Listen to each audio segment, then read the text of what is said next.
Dave, really only one place to start there. I know we don't like to talk too much about referees, but the game's been decided by a controversial decision, not even by the referee, but by the linesman. What was your view on it? Um, I'm not. Well, first off, I'm not going to get myself in trouble over it by saying probably what I truly believe. But if you're going to get involved in situations, so I've just spoken to the referee and the officials, although they don't say much back. If you're going to get involved in situations, my argument would be, what have you seen? What have you seen? Because you've got a flag. So if you believe there's a foul, everywhere else I've seen, you wave your flag. Now, I've been told that they're not told not to do that anymore. You should talk to each other on comms. Regardless of that, it's never been a penalty. It's never been a penalty. There can be arguments potentially for the decision before, when I think Sam Smith goes down with the pressure from Ethan Pye. There can be arguments there, and I've not seen that closely, but that's more of a penalty than that he's given.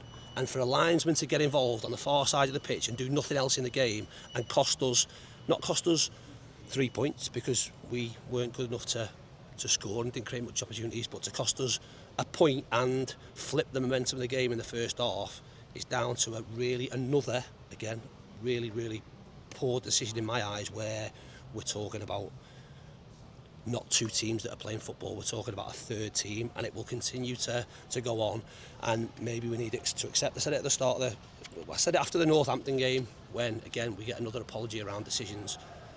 Unfortunately, promotion and relegation in this division, people's jobs will be decided by people in black outfits. And as you say, you'll no doubt get an apology, but at this stage of the season in particular, decisions like that matter. And what it did allow Wrexham to do from there is what they're good at, which is grind out the victory from that point onwards. Yeah, it completely changed the momentum of the game. We're totally on top, and our performance in the first half, although it didn't create lots of opportunities, was really controlled and really in the ascendancy. They didn't lay a glove on us. Again, you'd still argue they didn't lay a glove on us, yet an official's got involved in something that if he sees that and believes that it's handball, then fine. But you need to see what happens in the lead up to that. And if he goes, it's hit Ibitori on the arm, and it's not hit him on the arm where he thinks it has, but there's a blatant foul, would you not ask yourself the question as to why he would be in the position that he's in? It should be our free kick, not a corner, not anything else. He's given a penalty. And unfortunately, that's what we're up against. I know it's hard to talk about right now, but when you look back and analyse the game on Monday, positive to take from the performance at least, because as you say, for large parts, you were at least in the ascendancy. Yeah, listen, the games are always tight. They're always tight, and they're normally separated by a moment of quality or a mistake or a decision, as has been the case today. I was a little bit disappointed with us. Good control, but in terms of our chance creation and what we did, we need to be better. And I get, listen, that's going to be tough with the personnel that where we're at the moment, with what we've got and how we have to go.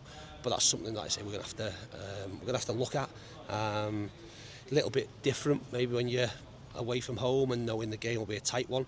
But we've got to be better in terms of our creation and how we go from our build in our, I suppose, defensive and middle third to creating chances in the final third. Some heavy challenges in that first half. Callum Camps was a victim of one of them. How is he? Well, as you see, he's on crutches. Listen, I'm never going to say that the challenges are this, that, and the other. The two bad challenges. And Joe Dobson probably to give him slips. And then there's another bad challenge down here. I'm not saying that they deserve more punishment than what they did. And sometimes, listen, I'm more than happy when the game looks like that and people can tackle and whatever else not. But yeah, we obviously pay the consequence in the fact that in both those instances we're punished because we lose a player through an injury, and we have to then remove a player from the pitch when we're taking a free kick.